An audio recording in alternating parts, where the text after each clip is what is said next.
জিনিস মানুষকে সবচেয়ে বেশি করে জান্নাতে নিয়ে যাবে?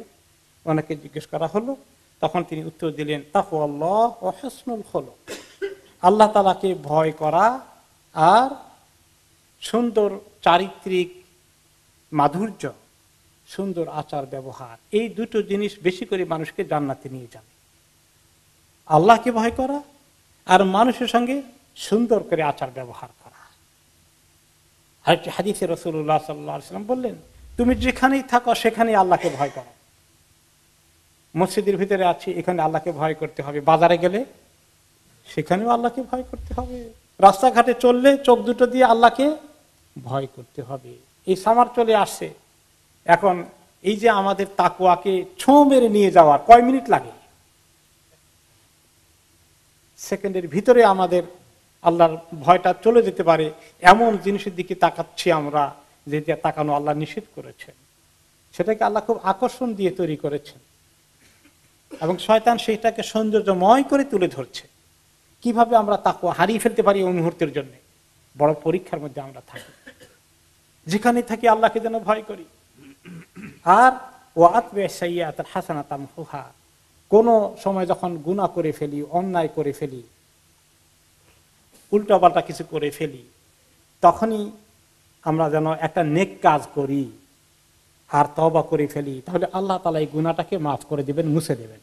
সাহাবায়ে কেরাম এরকম এই হাদিসগুলো শুনে শুনে ওনাদের জীবনে এমনই ছিল যে ওনারা প্রত্যেকটি কথা বলতে আর কাজ করতে হিসাব করতেন, হিসাব করে করে কথা বলতেন, বেফাঁস কথা বলে দিতেন না, হঠাৎ করে কাজটা করে ফেলতেন না, যে কাজটা করলে ক্ষতি হয়ে যায় কিনা, আল্লাহ তাআলা নাখোশ হয়ে যায় কিনা, জান কিনা।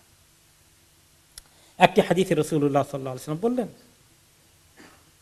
সাওবান রাদিয়াল্লাহু আনহু সামনে ছিলেন, যে আমি এমন কিছু লোককে জানি আমার উম্মতের মধ্যে কিয়ামতের দিন তারা এক তেহামা পাহাড় পরিমাণ বিশাল নেকির আমলের লিস্ট নিয়ে আসবে, অনেক উজ্জ্বল আমল নেকি দেখা যাবে।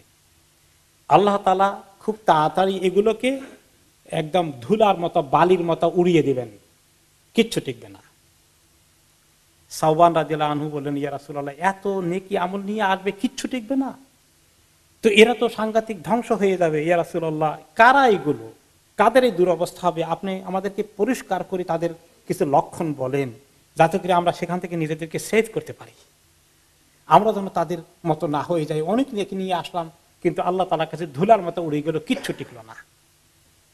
তখন তিনি বললেন, এগুলো তোমাদেরই ভাই, তোমাদেরই বন্ধু, তোমাদেরই আপনজন, মুমিন মুসলমানদের ভিতরে তারা থাকবে, তাদের অনেক নেকির আমল ইবাদত থাকবে, রাতের বেলা কিয়ামুল লাইলও করবে, কিন্তু যখনই কোনো হারামের সুযোগ আছে, হারামের মধ্যে চট করে ঢুকে পড়বে। তাহলে এখানে কি পেলাম আমরা?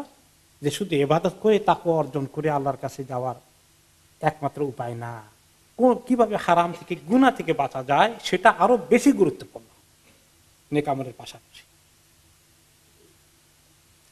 আর এটাই হলো চ্যালেঞ্জ, যে আমরা যদি এইভাবে করে নেকি তাকওয়া অর্জন করতে পারি, তাহলে কিন্তু আল্লাহ তাআলা অনেক সুসংবাদ দিয়েছেন, যে যারা তাকওয়া অর্জন করে তাদের সঙ্গে আল্লাহ আছেন এবং তারা নেককার হয়ে যায়। যারা তাকওয়া অর্জন করে, আল্লাহর কাছে তাদের জন্য বিরাট পুরস্কার আছে।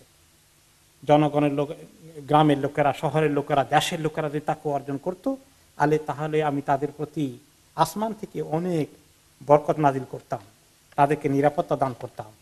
কিন্তু তখন আল্লাহকে মানুষ ভয় করে না, তখন তাদের উপরে আযাব গজব নেমে আসে, নিরাপত্তা থাকে না।